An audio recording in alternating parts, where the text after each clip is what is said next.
Okay, here's my polvorones. Here's the second dozen that I made, actually.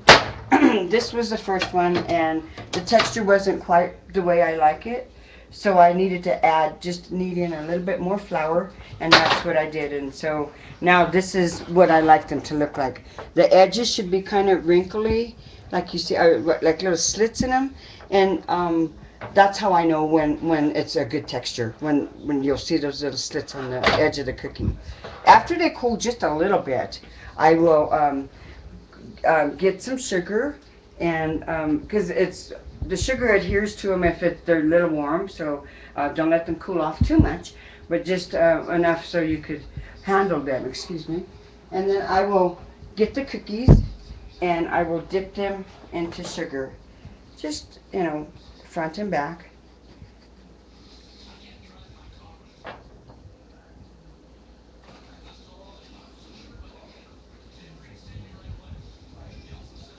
And these are the finished product of my Oh, nice. polvorones. My polvorones. And the reason, as you were saying, the polvorones, we have an example in the other tray, is that because it's a type of powder there, so you handle with care, correct? Right, These are right. cookies that are handled with care. That's right. Otherwise, they do break very easily. So if you try making these, just know, don't get frustrated because they do.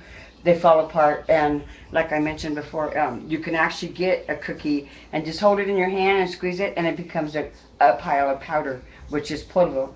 That's where you get the name polvorones.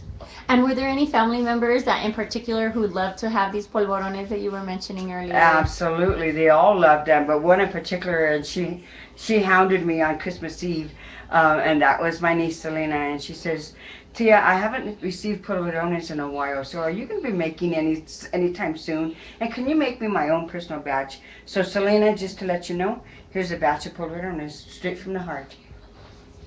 Thank you all very much. You are watching the Smithsonian Latino Virtual Museum here with Miss Phyllis Robinson of Pueblo, Colorado, and one in particular where we're coming to look at the types of traditions that communities, be it first generation Mexicano or multiple generation, as we see the different migration patterns coming into the United States, and how they maintain family traditions, language, and culture.